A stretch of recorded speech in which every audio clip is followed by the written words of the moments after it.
की तस्वीरें भी आपके सामने ये रही। हमला बंद करे रूस, नहीं तो होंगे गंभीर परिणाम, ये फ्रांस कह तो रहा है, लेकिन फ्रांस ने यह भी बता दिया है कि हमने तो पहले ही कह दिया था कि हमारी सेनाएं डायरेक्ट इन्वॉल्व नहीं होंगी। ऐसे में नाटो की सेनाओं का अब रुख क्या होगा, ये देखने वाली बात होगी। क्या नाटो सेनाएं डायरेक्ट मदद के लिए यूक्रेन की ग्राउंड पर उतरेंगी, उस पर भी रहेगी हमारी नजर। लेकिन फिलहाल ऐसा है नहीं। फिलहाल यूक्रेन में नजर आ रही है सिर्फ और सिर्फ तबाही। यूक्रेन की सेनाएं सिर्फ और सिर्फ अकेले मुकाबला करती हुई नजर आ रही हैं मजबूत रशियन फोर्सेस के, और रशियन फोर्सेस ने यूक्रेन के तमाम शहरों में, तमाम इलाकों में मचा दी है तबाही। और इस वक्त की एक और बड़ी खबर, यूक्रेन रूस युद्ध को लेकर लुहांस से आई है फायरिंग की तस्वीरें। लुहांस में भी इसी तरह की स्थिति बनी हुई है और वहां पर फायरिंग की तस्वीरें देखने को मिली हैं, जहां जगह जगह एक तरफ रशिया अटैक कर रहा है, मिसाइल अटैक, दूसरी तरफ यूक्रेन की जवाबी कार्रवाई भी जारी है। और लुहांस वो जगह जहां इससे पहले भी ऐसी ही तस्वीरें देखने को मिली हैं, अब फायरिंग की तस्वीरें वहां से सब।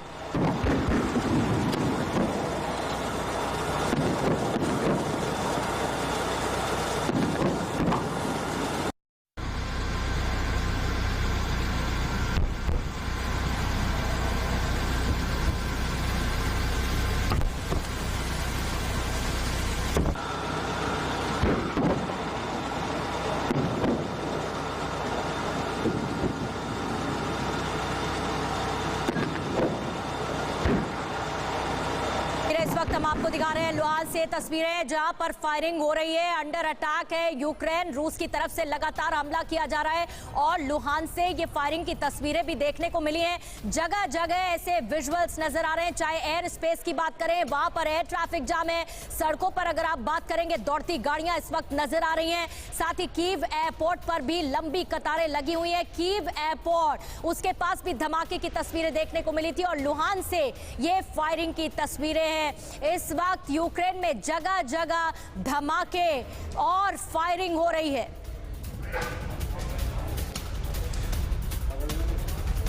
और यूक्रेन के तिमशोवक शहर में भी भारी तबाही, रूसी एयर स्ट्राइक से भारी नुकसान। रूस की एयर स्ट्राइक की ये तस्वीरें गवाह जो इस वक्त आप देख रहे हैं, यूक्रेन के एक के बाद एक शहर जिनकी तस्वीरें आपके सामने आ रही हैं। ये तमाम शहर, हालांकि रूस की तरफ से दावा किया जा रहा है कि उसने किसी भी सिविलियन इंस्टॉलेशन में ये मिसाइलें नहीं गिराई हैं और केवल मिलिट्री इंस्टॉलेशन को निशाना बनाया। लेकिन इस वक्त आप यहां देखिए और इस तस्वीर के साथ इस आवाज को भी सुनिए।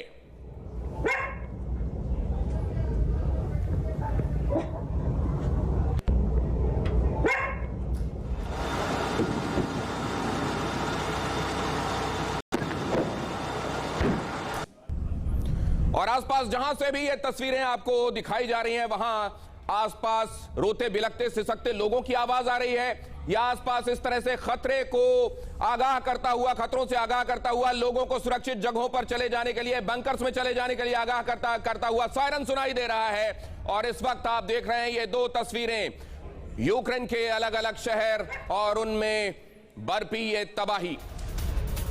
वाकई दिनेश, ये तस्वीरें बता रही हैं कि इस वक्त यूक्रेन के लोगों पर क्या गुजर रही होगी। यूक्रेन के खार्किव शहर में रूसी फोर्सेस का कब्जा हो गया है। ये इस वक्त की एक और बड़ी अपडेट TV9 भारतवर्ष पर। खार्किव में फंसे हुए हैं यूक्रेन के आम नागरिक भी। रूसी सेना के मूवमेंट से ट्रैफिक में आम नागरिक फंसे हुए हैं। और इस बीच बड़ी अपडेट, बहुत बड़ी खबर है, खार्किव में फंसे हुए हैं यूक्रेन के आम नागरिक और इस शहर पर भी हो गया है रशियन सेनाओं का कब्जा। ये वो जगह है जहां पर कल तक TV9 भारतवर्ष की टीम मौजूद थी। हमारी टीम इसी खार्किव इलाके से लगातार पल पल की रिपोर्टिंग कर रही थी और आप तक सारी खबरें TV9 भारतवर्ष के जाबाज संवाददाता और हमारे वीडियो जर्नलिस्ट पहुंचा रहे थे। अब उस शहर पर पूरी तरह से रशियन फोर्सेस का कब्जा हो गया है। ये बहुत बड़ी अपडेट हमारे पास आ रही है। और यूक्रेन के जो तमाम आम नागरिक हैं, जो खार्किव के बाशिंदे हैं, वो यहां पर पूरी तरह से फंस गए हैं। ऐसे में अब यूक्रेन का अगला कदम क्या होगा, क्योंकि यूक्रेन की तरफ से जवाबी हमले तो शुरू हो गए, 5 फाइटर जेट्स मार गिराए गए हैं रूस के। लेकिन इसके आगे क्या नेटो सेनाएं यूक्रेन की मदद के लिए ग्राउंड पर पहुंचेंगी? ये इस वक्त का सबसे बड़ा सवाल है। और ऐसे में बड़ी अपडेट ये कि खार्किव में पूरी तरह से अब रशियन फोर्सेस का कब्जा हो गया है और आम नागरिक जो हैं वो यहां पर फंस गए हैं। और यूक्रेन के ओडिशा में फाइटर जेट्स, टीवी 9 भारतवर्ष के कैमरे में कैद फाइटर जेट आसमान में देखी युद्ध की तस्वीरें। ओडिशा, ये मिलता जुलता नाम भारतीय राज्य से, लेकिन ये है तटीय शहर जो कि ब्लैक सी से जाकर मिलता है यूक्रेन का। वो तटीय शहर जो ब्लैक सी से लगा हुआ है। और यहां टीवी 9 भारतवर्ष के कैमरे में फाइटर जेट्स, निश्चित रूप से ये वो फाइटर जेट्स हैं जिन्होंने क्रीमिया से उड़ान भरी होगी, ब्लैक सी में तैनात वॉरशिप से उड़ान भरी होगी और अब ये यूक्रेन की तरफ जा रहे होंगे। क्या देख रहे हैं हमारे संवाददाता अभिषेक उपाध्याय, उनके पास चलते हैं। अभिषेक, दिनेश, देखिए अभी हमने 2 फाइटर जेट देखे हैं। ये तो मुश्किल से 5 मिनट पहले की घटना है। तेजी के साथ में फाइटर जेट यहाँ से निकले हैं और जैसे ही फाइटर जेट यहाँ से निकले हैं वैसे ही उधर से जो पोर्ट का स्टाफ है वो दौड़ता हुआ आ रहा है और उन्होंने कहा कि यहाँ से आप जाइए। ये सबसे जो जगह है, जो जानकारी मिल रही है, कुछ ही दूरी पर जो ब्लैक सी आप देख रहे हैं, जहाँ अटैक किया है रशियन नेवी ने, अटैक किया है यूक्रेन के नेवी पर अटैक किया है, उसके बाद से ये मूवमेंट हुआ है और 2 फाइटर जेट यहाँ से गुजरे हैं। और चूंकि ये पोर्ट वैसे ही बंद कर दिया गया, ओडिशा का पोर्ट बंद कर दिया है, लेकिन जब से फाइटर जेट गुजरे उसके बाद से हमने देखा कि भागते हुए अंदर से जो स्टाफ था इसका वो भागता हुआ बाहर आया और उसने इमीडिएटली कहा है कि आप ये जगह आप छोड़िए। तो यहाँ पर इस पोर्ट पर, ये जो पोर्ट है ये सबसे इंपॉर्टेंट पोर्ट है इस पूरे ब्लैक सी में, ओडिशा का, यूक्रेन के हिस्से का जो पोर्ट है। तो आप मान लीजिए कि सीधे तौर पर ये अंडर अटैक है इस समय रशियन नेवी के जरिए। अभिषेक, लेकिन मैं एक रिक्वेस्ट आपसे करूंगा, आप अपनी जान को हथेली में रखकर वहां से हम तक खबरें पहुंचा रहे हैं, प्लीज एक तो कहीं शेल्टर में चले जाइएगा अगर आपको यह ताकीद की जा रही है, और दूसरे कम से कम हेलमेट और बुलेट प्रूफ आपके ऊपर होगा तो हम लोग आश्वस्त होंगे यहां आपको देखते हुए। अभिषेक उपाध्याय और चेतन हमारे संवाददाता, टीवी 9 भारतवर्ष बैटल ग्राउंड से सीधी तस्वीरें और खबर आप तक पहुंचाता हुआ। यूक्रेन के एयरपोर्ट्स पर खचाखच भीड़, हर जगह एयरपोर्ट पर मची अफरा तफरी, लोगों में जल्द से जल्द यूक्रेन छोड़ने की होड़। और यह तस्वीरें जो यूक्रेन के एयरपोर्ट से आप तक पहुंच रही हैं और वहां वही हालत दिखाई दे रही है जो अगस्त के महीने में अफगानिस्तान में दिखाई दे रही थी। उसी तरीके से शहर छोड़कर बाहर जाने के लिए व्याकुल लोग, किसी भी तरह कोई भी फ्लाइट मिले जल्दी से जल्दी हम बाहर जाएं। और अब क्योंकि ये कहा गया है, अब ये कह दिया गया है, मसलन अमेरिका ने अपने लोगों को ये कहा था कि वहां से निकलिए, कैसे भी निकलिए। और जब कंट्रीज ये कह देती है अपने नागरिकों को कैसे भी निकलिए, तो एक पैनिक जो पहले ही होता है वो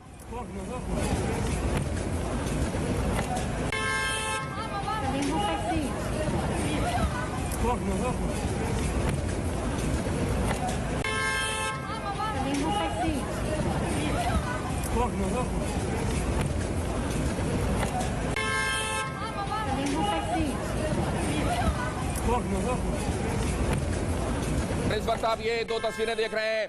लोग या तो एयरपोर्ट पहुंचकर हवाई जहाज के रास्ते देश छोड़ना चाह रहे हैं या सड़कों के रास्ते किसी सुरक्षित जगह की तलाश में बाहर निकल जाना चाह रहे हैं। बॉर्डर पार करने की होड़ है, यूक्रेन जल्द से जल्द छोड़ देने की कोशिश में लोग दिखाई दे रहे हैं। सड़कों का हाल आप देखिए, लोगों को एक तरफ सायरन वेल करके ये कहा गया है कि आप सुरक्षित जगहों पर चले जाएं, बंकर्स के भीतर चले जाएं, लेकिन लोग क्या करें, लोग बेचैन हैं और उनको अभी भविष्य अनिश्चित दिखाई दे रहा है, लिहाजा वो सड़कों पर हैं। कम से कम वो जगहें जो खास तौर से टारगेट की जा रही हैं रूस की तरफ से, जिसमें कीव एक है, जिसमें खार्किव एक है, कुछ एक प्रांत ऐसे हैं जिनको खास तौर से टारगेट किया जा रहा है, लुहांस्क उनमें से एक है। और इसलिए उन जगहों से आप देख रहे हैं ये कतार लगी हुई है लोगों की बाहर निकलने के लिए। एयरपोर्ट से आप देख रहे हैं, एयरपोर्ट से भी लोगों के निकलने की होड़ और सड़कों का हाल भी आप देखिए। वर्ल्ड वॉर 3 के एपिसेंटर से लाइव रिपोर्टिंग। बिल्कुल, और इस वक्त की बड़ी खबर फ्रांस की राजधानी पेरिस से TV9 रिपोर्टर बिलाल हमारे साथ लाइव जुड़ेंगे और बताएंगे कि फ्रांस का रुख क्या रहने वाला है, क्योंकि फ्रांस पर सबकी नजरें हैं और नाटो सेनाएं क्या यूक्रेन की मदद के लिए ऑन ग्राउंड पहुंचेंगी, ये है सबसे बड़ा सवाल। और ऐसे में इस वक्त बिलाल साहब हमारे साथ जुड़ रहे हैं, सीनियर जर्नलिस्ट हैं पेरिस से TV9 रिपोर्टर बिलाल इस वक्त हमारे साथ लाइव मौजूद हैं। फ्रांस का क्या रुख नजर आ रहा है बिलाल, क्या जानकारी आप पेरिस से इस वक्त हमें दे सकते हैं, ऐसे वक्त में जब जंग छिड़ चुकी है, वर्ल्ड वॉर 3 के मुहाने पर खड़ी है दुनिया, ऐसा नजर आ रहा है? जैसे कि आपको पता है कि फ्रांस के प्रेसिडेंट ये कह चुके हैं कि ये जंग खत्म होनी चाहिए और इस जंग को हम अपोज करते हैं, मगर क्योंकि यहाँ पे फ्रांस में भी 8:20 होने वाले हैं, आप देख रहे हैं मेरे बाजू में एक दुकान भी नजर आ रही है, तो यहाँ पे मेरे ख्याल में लोगों को ये अवेयरनेस अभी नहीं है कि जंग शुरू हो गई है। जब तक ये लोग उठेंगे सुबह, जब ये टीवी देखेंगे, तो मेरे ख्याल में ये एक बहुत बड़ा पैनिक यहाँ पर भी क्रिएट करेगा। मगर जिस तरीके से फ्रांस के प्रेसिडेंट ने बहुत कोशिश की, वहां पे गए, पुतिन से मिले, टेलीफोन पर रब्ता किया, बाइडेन से रब्ता किया, मगर उसके नतीजे में कुछ नहीं हुआ। एक दफा फिर रशिया ने अपने किसी भी आवारी, किसी भी लोग, किसी भी दोस्त, किसी भी मुल्क, यूरोप, किसी की बात नहीं सुनी और आज अटैक कर दिया है। तो मैं नहीं समझता कि एक अच्छी सी एक भावना है दुनिया के लिए, ये एक निशानी है कि शायद वर्ल्ड वॉर 3 की एक शुरुआत रशिया ने शुरू की है कि यूक्रेन पे हमला करके। बिलाल, मुझे ये बताइए कि फ्रांस के लोगों का सेंटिमेंट जो है वो किस तरफ है? अमेरिका से ऐसी तमाम तस्वीरें आ रही हैं जहां पर लोग सैकड़ों हजारों की संख्या में उतरकर यूक्रेन के पक्ष में एकजुटता का प्रदर्शन कर रहे हैं। फ्रांस के लोगों का सेंटिमेंट इस वक्त क्या है? मेरे ख्याल में फ्रांस के सेंटीमेंट भी वही होंगे जो अमेरिका के होंगे। ये हम जानते हैं, दुनिया जानती है कि अमेरिका फ्रांस के साथ हर वक्त खड़ा रह चुका है। अब वर्ल्ड वॉर 1, 2, 3 भी देख सकते हैं। तो मेरे ख्याल में यहाँ के लोग अमेरिका के साथ ही होंगे और अमेरिका के साथ के अलावा यूक्रेन के लोगों के साथ हैं, क्योंकि रशिया को वो डेमोक्रेटिक नहीं मानते हैं और अमेरिका के साथ अलाई हैं, नेटो के साथ अलाई हैं। जी बिलाल, आप रहिएगा हमारे साथ, लगातार क्या रुख है ये भी हम समझने की कोशिश कर रहे हैं फ्रांस का। और इसी बीच में हमारे साथ स्टूडियो में रिटायर्ड जनरल AK सिवाज साहब भी मौजूद हैं, उनसे भी हम बातचीत लगातार करते रहेंगे। लेकिन इसी बीच में बड़ी खबर यह है कि रूसी हमले पर यूरोपियन यूनियन ने भी बयान दिया है, अभूतपूर्व रूसी आक्रामकता की निंदा करते हैं। ये EU कह रहा है रूस तत्काल अपने सैनिकों को वापस बुलाए, यूक्रेन की अखंडता, संप्रभुता का सम्मान रूस को करना चाहिए। और यूरोपियन यूनियन ने बयान दिया है रूस के इस एक्शन के बाद और इस आक्रामकता की, इस अग्रेसिवनेस की निंदा की है EU ने। हमारे साथ AK सिवाज साहब स्टूडियो में मौजूद हैं। सिवाज साहब, ये वो तस्वीरें हैं जो बिल्कुल नहीं चाहता था कोई भी मुल्क की देखने को मिले, जिस तरह से अभी तबाही मची है यूक्रेन में, जगह जगह शहरों में। लेकिन वर्ल्ड वॉर 3 का आगाज हो चुका है, जिसकी निंदा चारों तरफ हो रही है। हाँ बिल्कुल, देखो इसमें कोई शक और सवाल नहीं, किसी ने नहीं सोचा था कि सिचुएशन इतनी डिटेरियोरेट और इतनी जल्दी हो जाएगी, क्योंकि ये सोच विचार था कि कहीं ना कहीं डिप्लोमेसी से कोई ना कोई रास्ता निकलेगा। मगर जब से रूस ने यूक्रेन के जो ब्रेकवे प्रोविंस हैं लुहांस्क और डोनेट्स्क को लिया और उसके बाद उनको डिक्लेयर कर दिया इंडिपेंडेंट, और उसके बाद पीस कीपिंग फोर्स भेज दी और उनके साथ एग्रीमेंट साइन कर दिया, तो लग रहा था कुछ ना कुछ करेगा रूस। रूस की पॉइंट ये है कि रूस की जो रेड लाइन है वो है कि यूक्रेन को नेटो के अंदर शामिल नहीं करना चाहिए और जो यूरोपियन और नेटो के हथियार है वो यूक्रेन में एक प्रकार से डिप्लॉय नहीं होने चाहिए, क्योंकि वो रूस की सिक्योरिटी के बिल्कुल बरखिलाफ हैं। मगर ये सच्चाई है कि इसके ऊपर किसी ने ध्यान नहीं दिया और इसीलिए रूस जो है वो हमले की तैयारी करता रहा। अच्छा सिवाज साहब, जब हम और आप बात कर रहे हैं, यूरोपियन यूनियन का ताजा स्टेटमेंट आ गया है। एक तो रशियन आक्रामकता की निंदा की गई है और दूसरा ये कहा गया है कि रूस तत्काल अपने सैनिकों को वापस बुलाए। क्या ऐसा मुमकिन नजर आ रहा है ताजा हालात को देखते हुए आपको? देखो बिल्कुल नहीं, क्योंकि ऐसा है, बोलने के अलावा आज यूरोपियन यूनियन, नाटो और अमेरिका के पास कुछ नहीं है। हाँ। वो बातचीत ही कर रहे हैं, वो एक प्रकार से सैंक्शन लगा सकते हैं, बूट्स ऑन ग्राउंड भेज दे रहे, हथियार दे सकते हैं। यूक्रेन को अपनी लड़ाई खुद लड़नी है। और अगर आप देखें कंपैरिजन कि यूक्रेन का कोई मुकाबला नहीं है रूस से, रूस की जो फौज है ये अहम बहुत खबर ज्यादा देखिए और इस ताकतवर है। नोट के बाद तो आगे ऐसे फिर में शुरुआत करेंगे। ये अहम खबर देखिए, रूस तत्काल अपने सैनिकों को वापस बुलाए। जी, यूरोपियन यूनियन ने कहा यूक्रेन के खार्किव में रूस के हमले से भारी तबाही। खार्किव में कई मकानों में रूसी हमला और उसमें वो तबाह। ये तस्वीरें और ये अहम खबर देखिए, खार्किव खास तौर से निशाना बनाया जा रहा है और ये उन जगहों में से एक, वो 5-6 जगह जिनमें खास तौर से रूस का गुस्सा बरपता दिखाई दे रहा है। और खार्किव में मकान भी तबाह हुए हैं। इससे रूस का वो दावा जाहिर है खोखला दिखाई देता है जिसमें वो कह रहा है कि हम केवल मिलिट्री इंस्टॉलेशंस को निशाना बना रहे हैं। और यह खबर खास तौर से आपको सिवाज साहब से समझनी चाहिए कि क्या ये गेहूं के साथ घुन पिस रहा है या चुनिंदा रूप से सिविलियन जगहों को भी निशाना बनाया जा रहा है। पूर्णिमा।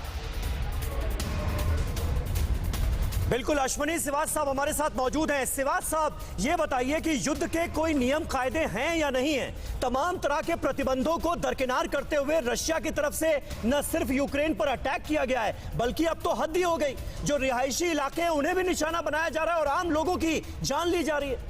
हाँ देखो, ये है कि सच्चाई है कि कोई रूल्स ऑफ लॉ नहीं फॉलो हो रहे, ये तो सच्चा है। मगर देखो, जॉर्जिया में 2008 में हुआ और क्रीमिया में 2014 में हुआ, वो भी कुछ इसी प्रकार हुआ था।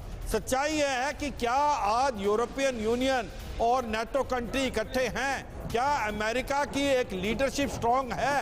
क्या आज जो पुतिन है उनको कोई डर है? वो नहीं है, क्योंकि उनकी रेड लाइन थी, आपने यूक्रेन को नाटो में अगर शामिल करते हो और उसका आप भरोसा नहीं दिलाते तो जो रूस है वो किसी हद तक जा सकता है, क्योंकि उसको मालूम है आप कुछ कर नहीं सकते। आप नाटो का हिस्सा नहीं है यूक्रेन, तो आप वहां पर बूट्स नहीं भेज सकते, आप उनकी मदद कर सकते हैं। और ऐसे में रूस ने इसका फायदा उठाया और उसने पहले तो डोनबास के जो 2 इलाके थे, जो कि लुहांस्क और डोनेट्स्क, उसको लिया और उसके बाद अभी उन्होंने पूरे यूक्रेन पे एक प्रकार से युद्ध छेड़ दिया है। तो सच्चाई ये है कि अब जो रूल्स ऑफ एंगेजमेंट के यूनाइटेड नेशन के कुछ एक दस्तूर है, मगर मुझे नहीं लगता उसको फॉलो करेगा रूस, क्योंकि रूस को कोई डर नहीं है। बिल्कुल तो ना सिवाज साहब, उसका कोई इम्पैक्ट, बिल्कुल सिवाज साहब, ना कोई रूल्स फॉलो कर रहा है रूस। और दूसरी तरफ जवाबी कार्रवाई में अब नेटो देश भी एक साथ हैं, 30 देश एक साथ जवाबी कार्रवाई के मूड में इस वक्त नजर आ रहे हैं, जिसे लेकर इमरजेंसी बैठकें भी लगातार हो रही हैं। ये तस्वीरें भी आप देखिए किस तरह से बर्बादी हुई है। कई मकान, अपार्टमेंट्स जिन पर असर पड़ा है रूस के हमले का। खार्कोव की ये तस्वीरें देख रहे हैं और धराशायी हुए मकान इस वक्त नजर आ रहे हैं, मलबा ही मलबा चारों तरफ, और बड़ी संख्या में लोग कीव शहर को भी छोड़कर भाग रहे हैं। ये खार्कोव की तस्वीर आप देख रहे हैं। एयरपोर्ट पर अगर आप देखेंगे तो भारी संख्या में लोगों की मौजूदगी है। जगह जगह जो ग्रोसरी स्टोर्स हैं, लोग वहां पर अगर पहुंच रहे हैं तो वहां के दुकानदार कैश मांग रहे हैं। एटीएम पर लंबी लंबी कतारें नजर आ रही हैं, कई जगह एटीएम मशीन काम नहीं कर रही है। इसी तरह की दहशत अभी यूक्रेन के अलग अलग इलाकों में बनी हुई है। तेज आग की लपटें उठती हुई नजर आ रही हैं। रूस के अटैक के बाद मिसाइल अटैक किया गया और उसका असर ये हुआ है कि बिल्डिंग्स, घर, अपार्टमेंट्स धराशायी हो चुके हैं। जगह जगह मलबा फैला हुआ नजर आ रहा है और इसी बीच में यूक्रेन भी जवाबी कार्रवाई कर रहा है। एक तरफ रूस का ये अग्रेसिव बिहेवियर, आक्रामकता दिखा रहा है रूस, तो दूसरी तरफ यूक्रेन भी जवाबी हमले कर रहा है। और यूक्रेन की तरफ से भी दावा किया जा रहा है कि उसने भी रूस के फाइटर जेट्स को डाउन कर दिया है, उन्हें गिरा दिया है। लेकिन अफरा तफरी का माहौल जगह जगह बना है और जाहिर बात है आम लोगों में इसे लेकर दहशत साफ बनी हुई नजर आ रही है। लोग परेशान हैं अपने परिवारों के साथ, चाहे मेट्रो स्टेशन हो या सुरक्षित जगह पर छिपने की, बचने की कोशिश करते हुए नजर आ रहे हैं।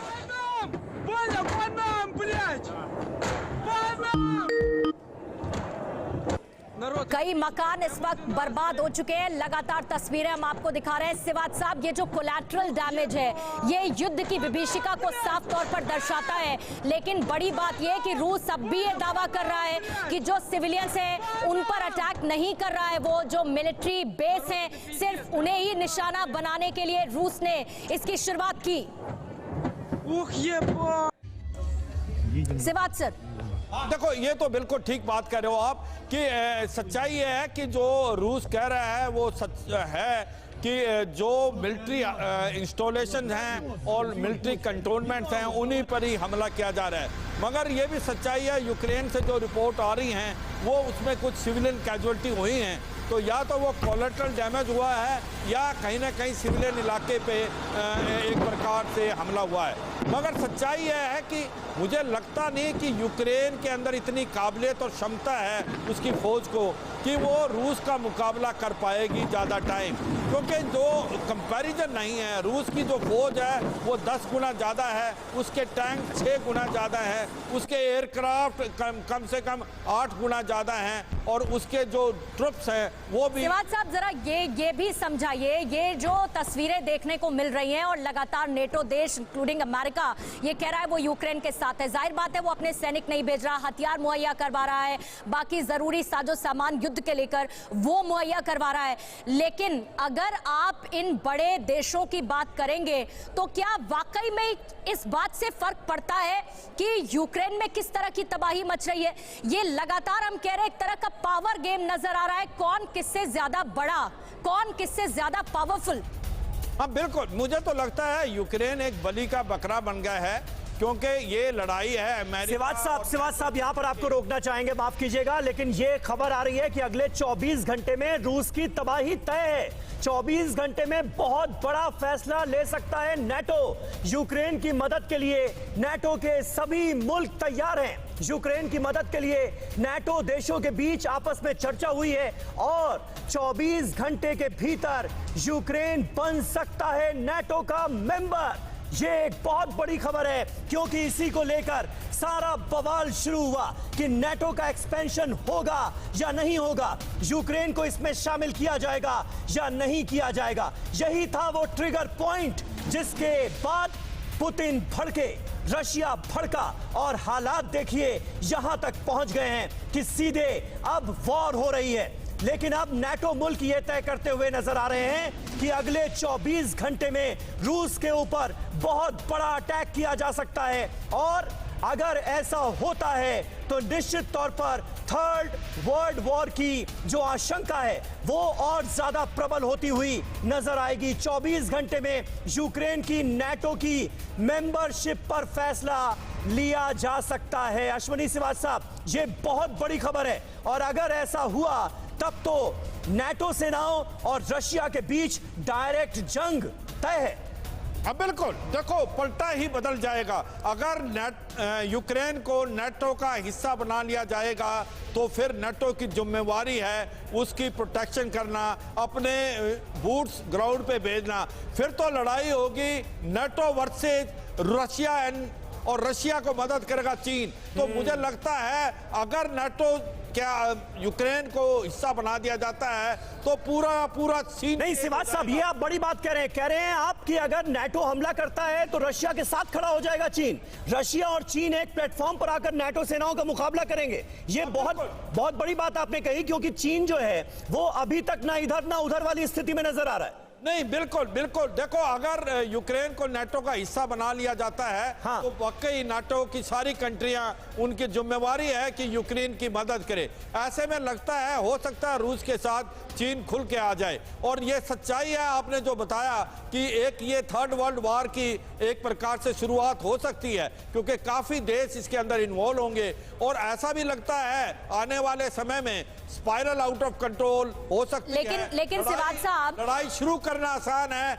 बंद करना मुश्किल है। लेकिन सिवाज साहब अब एक तरह से सिवाज साहब देखिए शुरुआत तो हो चुकी है, लेकिन अगर नेटो मेंबरशिप को लेकर यूक्रेन की फैसला ले लेता है अगले 24 घंटे में, तो ये कहीं से कहीं तक इस युद्ध को रोकने के लिए तो कदम नहीं होगा, ये युद्ध और ज्यादा ट्रिगर होगा, पुतिन और ट्रिगर होंगे, क्योंकि ये एकमात्र बात लगातार पुतिन कहते रहे हैं कि यूक्रेन को नेटो में ना शामिल किया जाए और नेटो एक्सपेंशन की जो रूल्स है उन्हें बाईपास कर रहे हैं। हाँ बिल्कुल, देखो एक सच्चाई ये है, आपको ये समझना पड़ेगा, अगर वो यूक्रेन को नेटो का हिस्सा नहीं बनाते तो यूक्रेन ज्यादा देर तक रूस का मुकाबला नहीं कर सकता। अगले 24 या 48 घंटे में यूक्रेन को हाथ खड़े हो जाएंगे। ऐसे में अगर नेटो कंट्री और अमेरिका दिखाना चाहते हैं रूस को कि आप वो नहीं कर सकते जो आप करना चाहते हैं, हम आपके अगेंस्ट एक्शन लेंगे, अगर वो नेटो का हिस्सा बना लेते हैं यूक्रेन में तो सारा तख्ता बदल जाएगा और ऐसे में नेटो की फोर्स यूक्रेन में आके लड़ेंगी और बिल्कुल सीधी टक्कर होगी नेटो वर्सेस रूस। बिल्कुल हालात बहुत खराब होते हुए नजर आ रहे हैं सिवाज साहब, इसमें कहीं कोई शक नहीं है। ज्यादा जी बिल्कुल ऐसे है। बिल्कुल सिवाज साहब, लेकिन ऐसे में जो भारतीय वहां पर फंसे हुए हैं उनकी सुरक्षा हमारे लिए बहुत बड़ा मुद्दा हो गया है। यूक्रेन में फंसे भारतीयों पर विदेश मंत्रालय की बैठक हुई है, रूस यूक्रेन पर भारतीय विदेश मंत्रालय का बयान सामने आया है, वहां के हालात पर हमारी नजर है, भारतीय छात्रों की सुरक्षा सुनिश्चित की जाएगी, ये साफ तौर पर कहा गया है, क्योंकि हजारों की संख्या में जो भारतीय स्टूडेंट्स हैं वो यूक्रेन में रहकर पढ़ाई कर रहे हैं और जो हालात इस वक्त बनते हुए नजर आ रहे हैं, जिस तरह से जंग छिड़ गई है यूक्रेन और रूस के बीच, उनकी सुरक्षा हमारा प्राइम कंसर्न है, ये बताया गया है भारत की तरफ से।